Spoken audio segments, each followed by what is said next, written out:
तो जनाब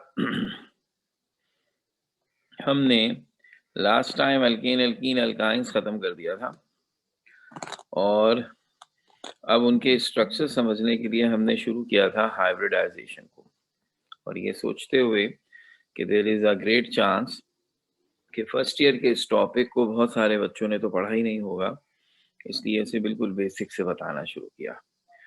तो जो बात लफ्ज़ी मतलब मैंने कहा था हाइब्रिडाइजेशन का है मिक्सिंग, और ये कॉन्सेप्ट पूरा है ऑर्बिटल हाइब्रिडाइजेशन, यानी ऑर्बिटल्स की मिक्सिंग। इसकी कहानी यूँ है कि जब हम ये बात समझाते हैं कि कोई भी एटम दूसरे एलिमेंट्स के एटम के साथ मिलकर जब कंपाउंड बनाता है तो इनके ख़ास तौर पर कोवलेंट बॉन्ड के ज़रिए तो इलेक्ट्रॉन्स जो हैं वो शेयरिंग के नतीजे में एटम्स में मौजूद इलेक्ट्रॉन शेयरिंग के ज़रिए एक दूसरे के साथ मिलते हैं। इलेक्ट्रॉन जिन जगहों पर होते हैं उन्हें कहते हैं orbitals. S orbital, P orbital, D orbital, F orbital, ये सब नाम आपने सुने हैं। एस ऑर्बिटल की शक्ल स्फेरिकल होती है और पी ऑर्बिटल की डम्बेल होती है। ये ऑर्बिटल जब बॉन्डिंग करते हैं तो हमारा कहना ये है कि ये अपनी शक्लें बदल लेते हैं, और इन शक्लें बदलने वाले प्रोसेस का नाम ऑर्बिटल हाइब्रिडाइजेशन है। इसका सबूत, उसके लिए हमने आपको लास्ट टाइम पूरी एक एग्जाम्पल बताई थी कि अगर मैं मीथेन का तस्करा करूं तो मीथेन में एक कार्बन 4 हाइड्रोजन के साथ कोवलेंट बॉन्ड बनाता है। हाइड्रोजन के एटम में तो सिर्फ एक ही इलेक्ट्रॉन होता है और वो इलेक्ट्रॉन उसके 1s ऑर्बिटल में होता है। इसका मतलब है हाइड्रोजन का जो ऑर्बिटल बॉन्डिंग में हिस्सा लेगा वो तो s है। कार्बन के कौन से ऑर्बिटल, जाहिर सी बात है कार्बन के एक एटम ने 4 बॉन्ड बनाए हुए हैं तो उसके 4 ऑर्बिटल हिस्सा लेंगे। वो कौन से हैं? उसके लिए हमने लास्ट टाइम आपको कहा था कि हमें कार्बन की कॉन्फ़िगरेशन लिखनी होगी।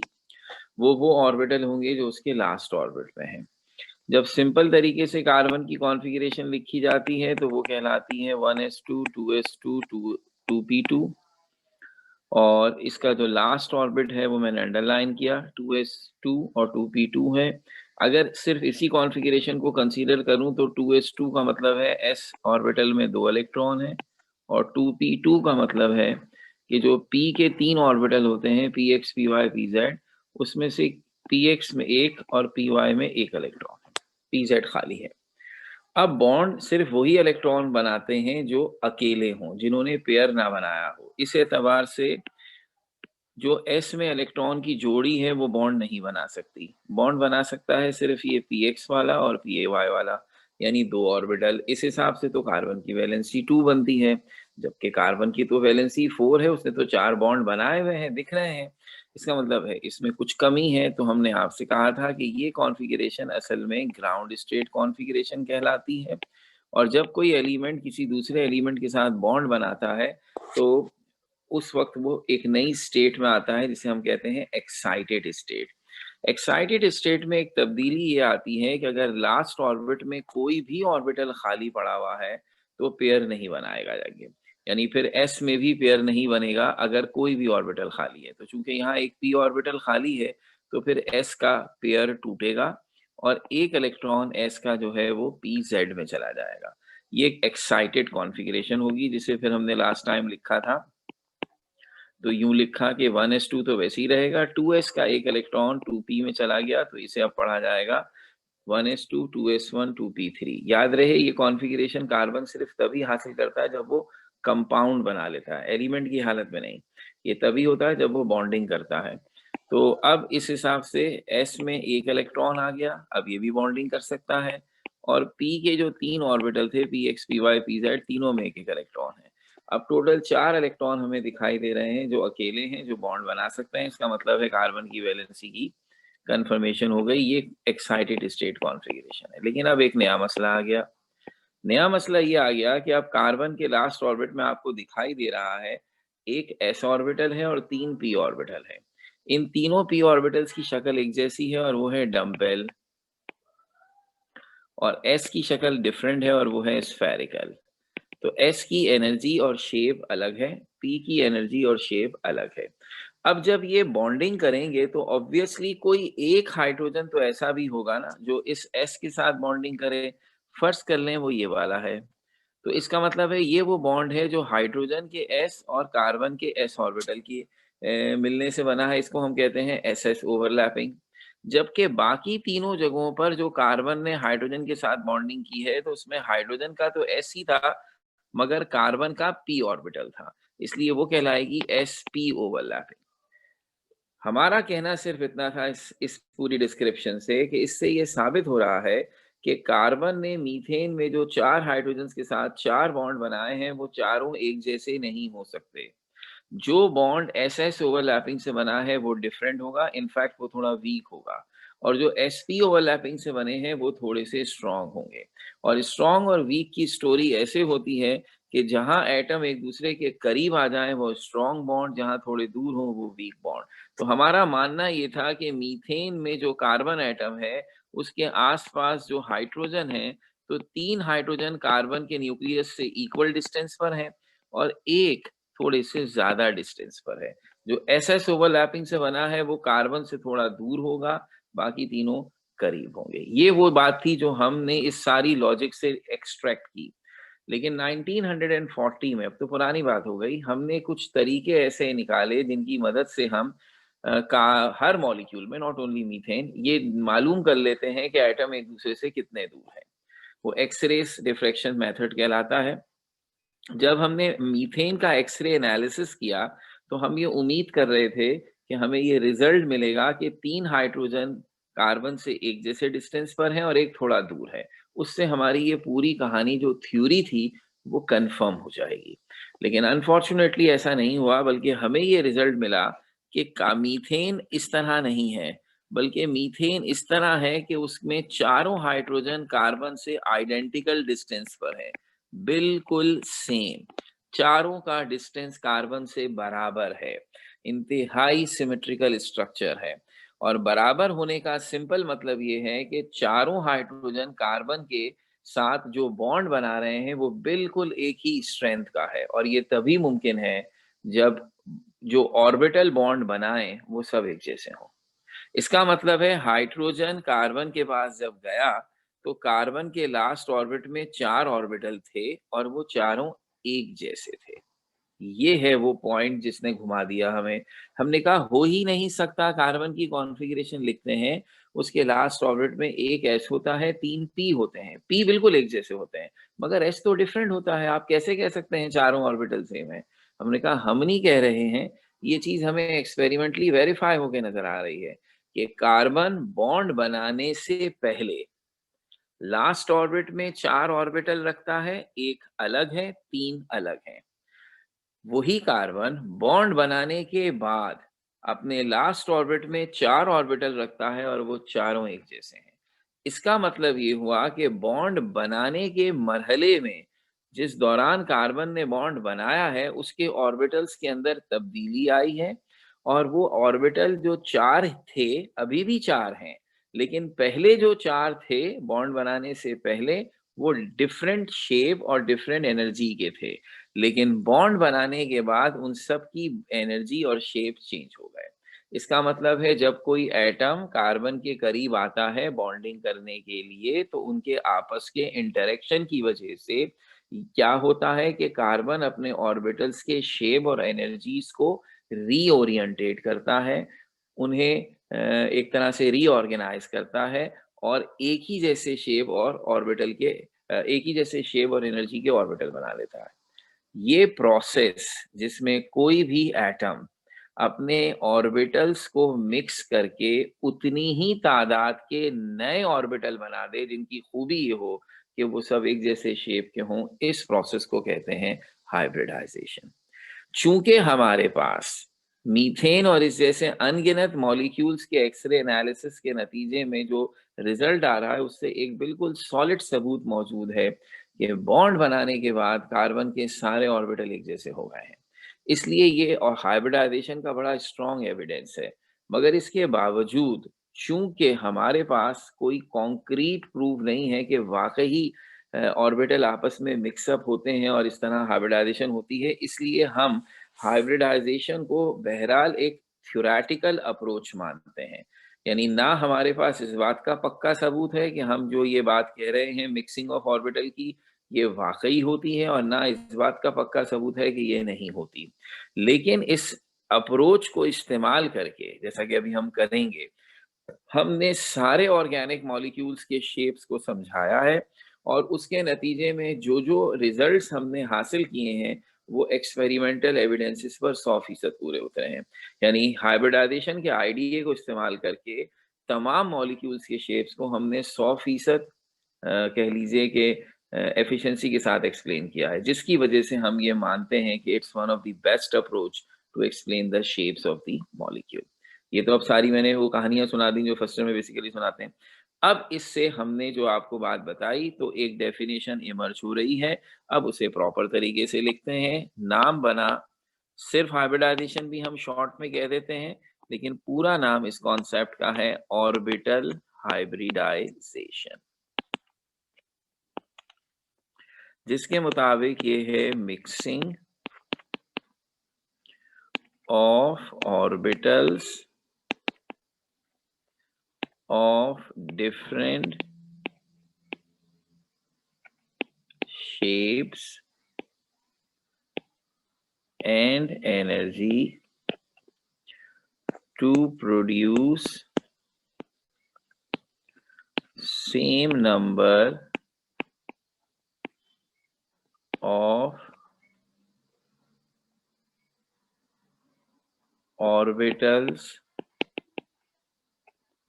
of same shape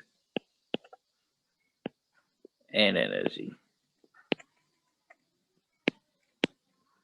is called orbital hybridization or simply hybridization.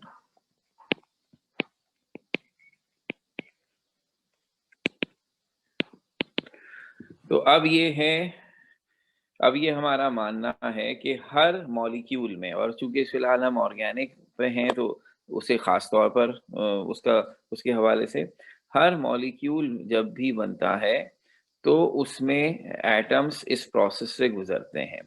अच्छा, अब हमने आसानी की खातिर ये कहा कि हर मॉलिक्यूल में एक एटम ऐसा होता है जिसे हम सेंट्रल एटम कहते हैं। ये वो एटम होता है जिसकी वैलेंसी बाकी एटम्स के मुकाबले में ज़्यादा होती है और वो सबसे ज़्यादा बॉन्ड बना रहा होता है।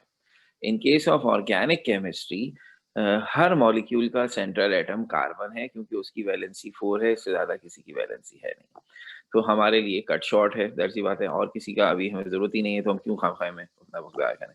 तो इसका मतलब है हर ऑर्गेनिक कंपाउंड में कार्बन सेंट्रल एटम है, और ये सेंट्रल एटम अपनी हाइब्रिडाइजेशन करके अपने मॉलिक्यूल्स को एक तरह से नए शेप्स में लेकर आता है और नए स्ट्रक्चर में लेकर आता है। तो ये प्रोसेस जिसमें कार्बन के लास्ट ऑर्बिट के अंदर मौजूद ऑर्बिटल्स आपस में मिक्स होते हैं और उतनी ही तादाद के ऐसे ऑर्बिटल बना देते हैं जो कि सेम शेप और सेम एनर्जी के हों, ये प्रोसेस कहलाया ऑर्बिटल हाइब्रिडाइजेशन।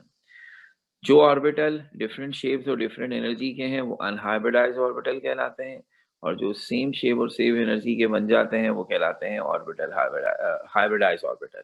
इस तरह आप कह सकते हैं कि हाइब्रिडाइजेशन का प्रोसेस दरअसल अनहाइब्रिडाइज्ड ऑर्बिटल्स को हाइब्रिडाइज्ड बनाने का प्रोसेस है। अब ये जो टाइप्स हैं हाइब्रिडाइजेशन की, ये इस बात पे डिपेंड करती है कि कितने ऑर्बिटल्स आपस में मिक्स हो रहे हैं। यानी ये ज़रूरी नहीं है कि एक एटम के लास्ट ऑर्बिट में जितने ऑर्बिटल हैं सभी हाइब्रिडाइजेशन करें, इसकी कुछ शराइत हैं। तो इसकी बुना पर आप 3 तरह की हाइब्रिडाइजेशन हम एस और पी के दरमियान होती है, जो इस बुनियाद पर है कि कितने ऑर्बिटल हिस्सा ले रहे हैं। तो अगर सबसे मैक्सिमम, अगर सारे ऑर्बिटल हिस्सा लें, यानी लास्ट ऑर्बिट में 3 पी ऑर्बिटल हैं, P X, P Y, P Z, और एक एस है, ये चारों अगर हाइब्रिडाइजेशन में हिस्सा लें तो इस हाइब्रिडाइजेशन को कहते हैं sp3 हाइब्रिडाइजेशन। नाम से जाहिर है, एक एस और 3 पी। अगर एक एस और 2 पी हिस्सा लें तो वह sp2 कहलाती है, और अगर एक एस और एक पी हिस्सा ले तो उसे sp हाइब्रिडाइजेशन कहते हैं। Carbon under different circumstances or in a different molecules can undergo all three types of hybridization. तो हम अब यही डिस्कस करेंगे हर हाइब्रिडाइजेशन की डेफिनेशन और किन हालात में कार्बन कौन सी हाइब्रिडाइजेशन करता है। ठीक हो गई बात। तो अब इस हिसाब से types of hybridisation,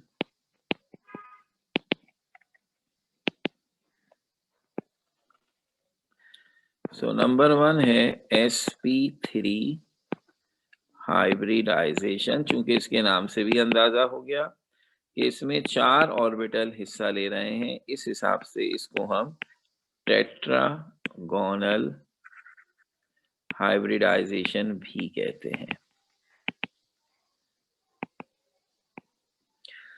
number 2 sp2 hybridisation.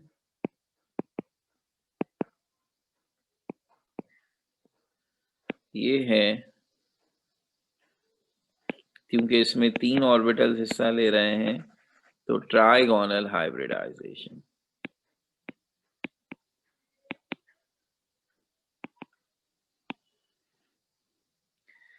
फिर तीसरे नंबर पर सिंपली sp हाइब्रिडाइजेशन।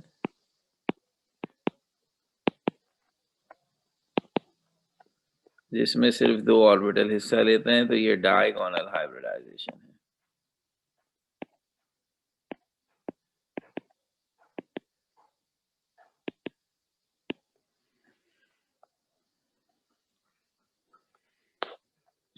जब कार्बन के लास्ट ऑर्बिट में 4 ऑर्बिटल्स हैं, 3 p और 1 s, तो ये कैसे हुआ कि उसने sp2 या sp हाइब्रिडाइजेशन कर दी? तो सिंपल सी बात ये है कि उन ऑर्बिटल्स में हाइब्रिडाइजेशन होती है जिनमें क्या शर्त हो, नंबर 1 खाली ना हो। जो ऑर्बिटल खाली होगा वो हाइब्रिडाइजेशन नहीं करेगा। और हमने आपको इसीलिए ये पूरा बैकग्राउंड सिखाया, दोबारा आज बताया। कार्बन के लास्ट ऑर्बिट को आप देख सकते हैं, उसमें 3 s और 1 p ऑर्बिटल जो है, 3 p और 1 s ऑर्बिटल जो है, उन सब में इलेक्ट्रॉन है, कोई इलेक्ट्रॉन ऑर्बिटल खाली नहीं है। तो इस हिसाब से पहली शर्त के मुताबिक तो कार्बन के सारे ऑर्बिटल्स को हाइब्रिडाइजेशन में हिस्सा लेना चाहिए। दूसरी शर्त है कि अगर कोई ऑर्बिटल पाई बॉन्ड बना रहा होगा तो वो हाइब्रिडाइजेशन नहीं करेगा। तो बस अब ये है हमारी टोटल कहानी। कार्बन के हर एटम में चारों ऑर्बिटल्स इलेक्ट्रॉनों से भरे हुए हैं, यानी सब में एक एक इलेक्ट्रॉन है। तो अब ये चारों ऑर्बिटल हाइब्रिडाइजेशन करने की कोशिश करते हैं, लेकिन अगर ये चारों सिग्मा बॉन्ड बनाएंगे जैसा कि ये अल्कीन में बनाते हैं तो ये sp3 हाइब्रिडाइजेशन करेंगे। लेकिन अगर ये डबल बॉन्ड बनाते हैं तो डबल बॉन्ड में एक पाई बॉन्ड होता है, जैसा ये अल्कीन में करते हैं। तो एक पाई बॉन्ड बनाने वाला जो ऑर्बिटल होगा वो माइनस हो जाएगा, तो हाइब्रिडाइजेशन खुद ब खुद हो जाएगी sp2। इसी तरह अल्काइन में ट्रिपल बॉन्ड होता है जिसमें 2 पाई बॉन्ड होते हैं, तो 2 ऑर्बिटल माइनस हो जाएंगे, तो फिर हाइब्रिडाइजेशन हो जाएगी sp। तो ये जो कहानी है कि कार्बन sp3 हाइब्रिडाइजेशन कब करता है, sp2 कब करता है और sp कब करता है, ये बड़ी सिंपल है। ये इस बात पर डिपेंड करती है कि कार्बन के चारों बॉन्ड्स में कितने सिग्मा और कितने पाई बॉन्ड हैं। चारों सिग्मा बॉन्ड है तो sp3, 3 सिग्मा है 1 पाई है तो sp2, 2 पाई है और 2 सिग्मा है तो sp। ये एक हिंट दे दिया। अब जैसा कि मैंने कहा, हम इसे अब सिर्फ जबानी जबानी नहीं कहेंगे, अब हम हर एक को पूरी तफसील के साथ डिस्कस करेंगे। तो पहली हाइब्रिडाइजेशन है sp3।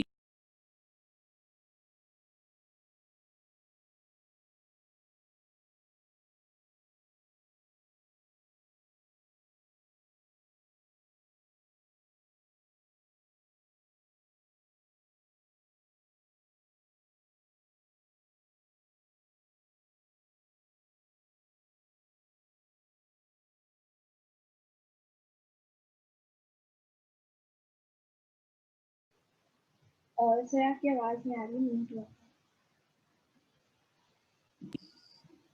ओके, अब सही है बेटा? जी जी, थैंक यू। क्यों?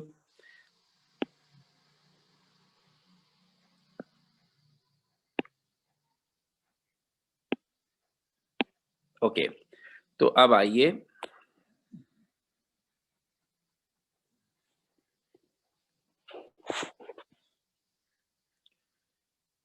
डेफिनेशन में आया mixing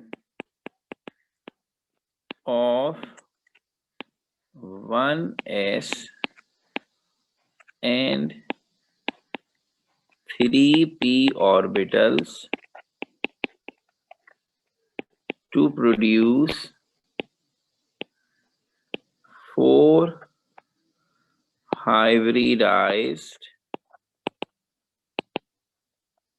orbitals is called sp3 hybridization. Simply इन तमाम टाइप्स को हम डिफाइन ही इस बेस पर करते हैं कि how many orbitals are involved. तो अगर एक s और 3p यानी टोटल 4 ऑर्बिटल हिस्सा लें हाइब्रिडाइजेशन में, तो इसी मुनासिबत से इसका नाम sp3 होगा। और चूंकि 4 ऑर्बिटल्स ने हिस्सा लिया है तो नए जो ऑर्बिटल बनेंगे वो भी 4 ही बनेंगे। अब बस फर्क ये है क्योंकि जो नए ऑर्बिटल बने वो सब एक जैसे हैं तो सबका नाम एक जैसा होगा और वो नाम होगा sp3 sp3 sp3 sp, चारों कहलाएंगे sp3। यानी इससे ये भी पता चल जाएगा कि हर ऑर्बिटल को बनाने में एक s और 3p का कंट्रीब्यूशन है। तो mixing of 1s and 3p orbital to produce 4 hybridized orbital is called sp3 hybridization. Each hybridized orbital is called sp3 hybridized orbital and it contains 25% s and 75% p character. और चूंकि हर एक को बनाने में एक s और 3p का contribution है तो इसका मतलब है हर ऑर्बिटल में s का हिस्सा 25% है और p का हिस्सा 75% है। अच्छा, अब आते हैं असल बात की तरफ। असल बात की तरफ मतलब ये तो आपने कह दिया था कि हमने एक्सरे एनालिसिस से ये जाना कि बॉन्ड बनाने के बाद कुछ तो हुआ है, सारे ऑर्बिटल एक जैसे हो गए हैं, ठीक है ना। अब हम देखिए इससे कितने जबरदस्त रिजल्ट्स निकालते हैं जो कि एक्सपेरिमेंटल ऑब्जर्वेशन से मैच करते हैं। हमने कहा जब चारों ऑर्बिटल एक जैसे हो जाएं इस sp3 हाइब्रिडाइजेशन के नतीजे में, तो फिर वो चारों जब भी किसी एटम से बॉन्ड बनाएंगे, नंबर 1 वो बॉन्ड एक ही स्ट्रेंथ का होगा। नंबर 2 चूंकि चारों ऑर्बिटल एक जैसे हैं तो इनमें जो इलेक्ट्रॉन्स का पेयर बनेगा वो एक दूसरे को इक्वल स्ट्रेंथ से रिपेल करेंगे। याद रहे इलेक्ट्रॉन इलेक्ट्रॉन को रिपेल करता है, लेकिन जब वो पेयर बनाता है तो दोनों इलेक्ट्रॉन्स की स्पिन अपोजिट होती है। तो अपोजिट स्पिन वाले जो दो इलेक्ट्रॉन है वो एक दूसरे को रिपेल नहीं करते, क्योंकि जब उनकी स्पिन अपोजिट होती है तो उनकी मैग्नेटिक फील्ड अपोजिट होती है। एक नॉर्थ पोल बनाता है, एक साउथ पोल। तो हम सबको पता है मैग्नेट नॉर्थ और साउथ एक दूसरे को अट्रैक्ट करते हैं। तो जो इलेक्ट्रॉन पेयर बनाए हुए होता है वो बड़े जबरदस्त हिसाब किताब में होता है। वो अपने सेम चार्ज की वजह से एक दूसरे को रिपेल करना चाहता है, मगर अपोजिट स्पिन की वजह से एक दूसरे को अट्रैक्ट करना चाहता है। नतीजा ये होता है ना अट्रैक्ट करता है ना रिपेल, बल्कि जोड़ी बना के रहता है। तो अब पेयर वाले इलेक्ट्रॉन तो दोस्त बन गए, लेकिन अब कार्बन ने 4 बॉन्ड बनाए ना, तो इसका मतलब उसने 4 पेयर बनाए हाइड्रोजन के साथ। वो पेयर एक दूसरे को रिपेल करेंगे। अब चूंकि चारों पेयर एक जैसे हैं तो चारों की रिपल्सन एक जैसी होगी। अगर ये चारों एक दूसरे को इक्वल रिपल्सन से रिपेल करेंगे तो चारों के दरमियान डिस्टेंस सेम होगा। इस तरह जो एटम भी sp3 हाइब्रिडाइजेशन करेगा उसके चारों ऑर्बिटल एक दूसरे से इक्वल डिस्टेंस पर और इक्वल एंगल पर होंगे। तो अगर हम ज्योमेट्री से पूछें, जो कभी जिंदगी बचपन में पढ़ी थी, कि एक सेंटर से 4 ऐसी लाइनें निकालिए जो एक दूसरे से इक्वल डिस्टेंस पर हों और इक्वल एंगल पर हों, तो वो शेप ज्योमेट्री के लिहाज से कहलाता है टेट्राहीड्रल और एंगल कहलाते हैं 109.5। तो अगर हमारा ये सारा आइडिया सही है तो हर दफा जब कार्बन 4 सिग्मा बॉन्ड बनाएगा तो वो sp3 हाइब्रिडाइजेशन करेगा, तो उसके मॉलिक्यूल का शेप टेट्राहीड्रल होना चाहिए और सारे एटम्स के दरमियान एंगल 109.5 हो। ये बात एक्सरे एनालिसिस के जरिए जब काउंटर कंफर्म की गई तो हमें अंदाजा हो गया कि हमारी थ्योरी परफेक्ट वे पे चल रही है। तो अब ये डेफिनेशन के साथ ये बातें बतानी इसलिए ज़रूरी है कि फर्स्ट ईयर में तो प्रॉपर डेफिनेशन पूछी जाती है, सेकेंड ईयर में भी 2-4 दफ़ा पूछी गई है। लेकिन ये जो बातें हम बता रहे हैं कैरेक्टरिस्टिक्स एक तरह से हो गया sp3 हाइब्रिडाइजेशन के, ये हमसे एमसीक्यूज़ में बहुत पूछे जाते हैं।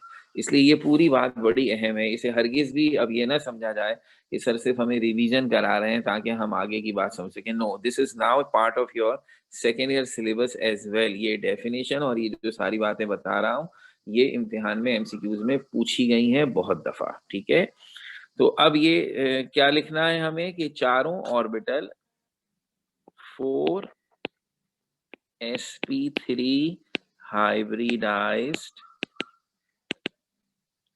orbital arrange themselves in tetrahedral geometry with angle 109.5 degree. तो अब एक ये बात कि डेफिनेशन तो सीधी है, 1s और 3p ऑर्बिटल मिले तो sp3 हाइब्रिडाइजेशन, और हर एक को हम sp3 हाइब्रिडाइज ऑर्बिटल कहते हैं। दूसरी अहम बात, हर sp3 हाइब्रिडाइज ऑर्बिटल में 25% s कैरेक्टर होगा, 75% p कैरेक्टर होगा। तीसरी अहम बात, इनका शेप हमेशा टेट्राहीड्रल होगा विद एंगल 109.5। एक मुनासिब सी रफ सी डायग्राम बनानी होती है। तो जब 3 p और एक s ऑर्बिटल मिलकर 4 हाइब्रिडाइज ऑर्बिटल बनाते हैं तो हाइब्रिडाइज ऑर्बिटल का शेप ऐसा होता है, चाहे वो sp3 हाइब्रिडाइज्ड हो, sp2 हो, sp उसका शेप ऐसा होता है। अब अगर 4 sp3 हाइब्रिडाइज्ड ऑर्बिटल होंगे किसी भी एटम में, तो वो एक दूसरे से जो हमने कहा टेट्राहीड्रल शेप में होंगे, तो ये शेप 3 डायमेंशनल है, ये कागज पे बनाना नामुमकिन है। तो हम इससे रफ तरीके से जो बनाते हैं वो कुछ ऐसे बनाते हैं। चौथा ऑर्बिटल हम ऐसे शो करते हैं, आधा दिखा दिया आधा छुपा दिया। तो इससे ये तासुर मिला कि ये बैक साइड पर होने की वजह से सामने से देखेंगे तो इसका सिर्फ एक छोटा सा हिस्सा हमें नजर आएगा। तो अब हमें ये जहन में रखना है कि ये लग रहा है या नहीं लग रहा है, तो हमारी ड्राइंग की कमजोरी है। लेकिन ये सारे एंगल, ये एंगल 109.5, ये एंगल 109.5, ये एंगल 109.5, और इवन ये जो दो मिले हुए नजर आ रहे हैं इनके बीच में, क्योंकि ये बैक साइड पर है, तो ये भी 109.5। ये टेट्राहीड्रल शेप हम रफ तरीके से ऐसे से बनाते हैं, और आगे भी बनाएंगे जरा और अच्छी तस्वीर हो जाएगी। ये पहली डेफिनेशन। लेकिन इसका फायदा ये हुआ कि इस डेफिनेशन से आपको आगे की दोनों डेफिनेशन तकरीबन तकरीबन पता चल गई। अब देखिए ना, अब आप sp2 की डेफिनेशन लिखेंगे तो क्या लिखेंगे? आप लिखेंगे mixing of 1s and 2p orbitals to produce 3 hybridized orbital. अब उसमें चारों तो नहीं हिस्सा ले रहे हैं, मैंने आपको बता दिया एक p हिस्सा नहीं लेगा, तभी तो sp2 होगी। और वो क्यों नहीं लेगा? या तो वो खाली होगा या फिर वो पाई बॉन्ड बना रहा होगा। तो इस हिसाब से mixing of 1s and 2p orbital to produce 3 hybridized orbital is called sp2 hybridization. और हर ऑर्बिटल क्या कहलाएगा? sp2 hybridised orbital. अब उसमें क्या कंट्रीब्यूशन है? चूंकि टोटल 3 ऑर्बिटल, एक s 2p, तो s का हिस्सा 33.33, p का हिस्सा 66.66, ये 66.67। तो अब ये बात प्रॉपर तरीके से लिखते हैं, sp2 हाइब्रिडाइजेशन,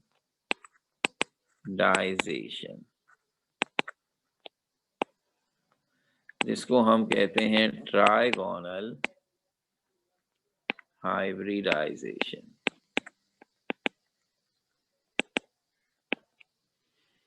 डेफिनेशन बनेगी mixing of 1s and 2p orbitals to produce 3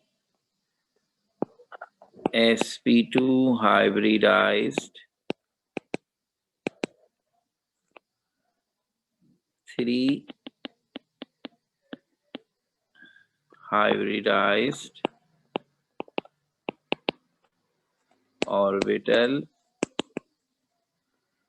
is called sp2 hybridized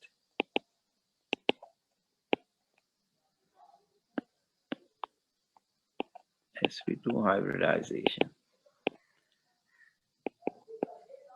Each orbital is called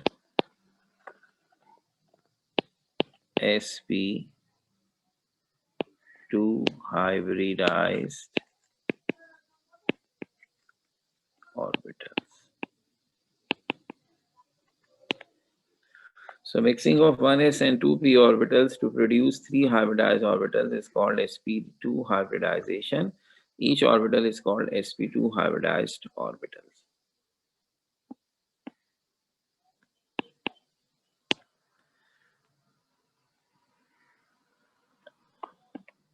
And it contains 33.33% S and 66.67% P character. अच्छा, अब चूंकि इसमें 3 ऑर्बिटल इन्वॉल्व हैं और ये 3 डायमेंशन नहीं है क्योंकि P के 2 ऑर्बिटल हैं, PX और PY अगर है तो PZ नहीं है, एक एक्सिस इन्वॉल्व नहीं है, तो ये फिर बनाना और दिखाना आसान है. तो ये तीनों एक दूसरे से इक्वल डिस्टेंस पर रहेंगे और प्लेन पर, तो ये बिल्कुल पंखे के 3 परों की तरह का शेप है. पंखे के 3 पर ट्रायगोनल शेप में होते हैं, तीनों के दरमियान 120 120 120 का गैप होता है या एंगल होता है. सो 3 sp2 hybridized orbital are arranged in planar trigonal geometry with angle 120 degree. अब जैसा कि मैंने आपसे कहा था पिछले शेप को बताते वक्त कि हमारा हाइब्रिडाइज्ड ऑर्बिटल इस शेप का होता है जिसमें एक लूप छोटी होती है और एक लूप बड़ी होती है. लेकिन जब मैंने sp3 हाइब्रिडाइजेशन का शेप बनाया तो ये माइनर लूप मैंने नहीं शो की, क्योंकि ये वैसे ही इतना मुश्किल है बनाना कि इसमें छोटी वाली लूप बनाएंगे तो वो अजीब चीजों का मुरब्बा बन जाएगा. लेकिन अभी जो शेप आ रहा है चूंकि वो आसान है बनाना, तो हम इसमें पूरा sp3 हाइब्रिडाइज्ड ऑर्बिटल शो करेंगे.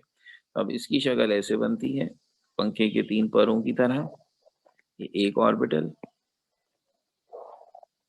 ये दूसरा ऑर्बिटल और ये पाक फैन के पंखे की तरह बन गया. So all 3 angles are 120 degree. This one, this one, this one.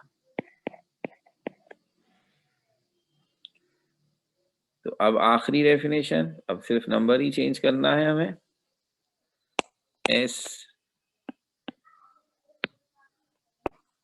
Hybridisation, जिसको हम कहते हैं diagonal hybridization. So mixing of 1s and 1p orbital to produce 2 hybridized orbital is called sp hybridization.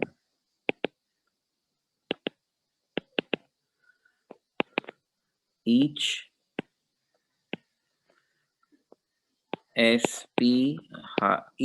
hybridized orbital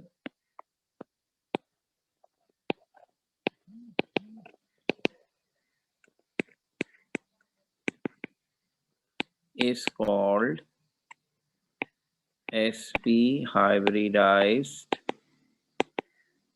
orbital and it contains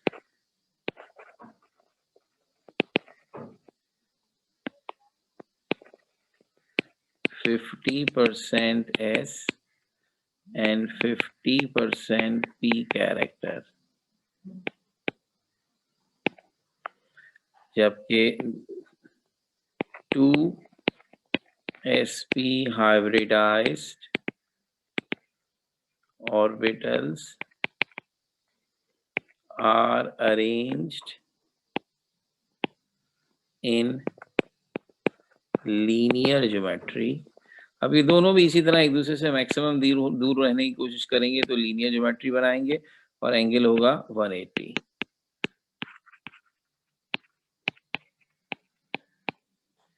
तो कुछ ऐसी शक्ल बनती है, एक ऑर्बिटल और ये दूसरा, और इनके बीच में जो एंगल होगा वो 180 डिग्री। तो जनाब ये तीनों की डेफिनेशन हो गई। और अब जैसा कि हमें पता लग ही गया, अल्केन sp3 हाइब्रिडाइजेशन की एग्जांपल है, अल्कीन sp2 हाइब्रिडाइजेशन की एग्जांपल है, और अल्काइन sp हाइब्रिडाइजेशन की एग्जांपल है। अब हम वो सारे शेप्स अलग अलग डिस्कस करेंगे। जो एक रूटीन है इम्तिहान में वो ये है कि ये 4 शेप, एक अल्केन के 2 हैं, मीथेन ईथेन, और अल्कीन का एक है ईथीन, अल्काइन का एक है ईथाइन। ये 4 शेप्स हैं और उनमें से एक लाजमन हर साल पेपर में 4 मार्क्स का आता है। तो इसलिए ये इंशाल्लाह अगली दफ़ा करते हैं, आपसे ये सारी स्क्रीन शेयर कर लेते हैं। Thank you very much.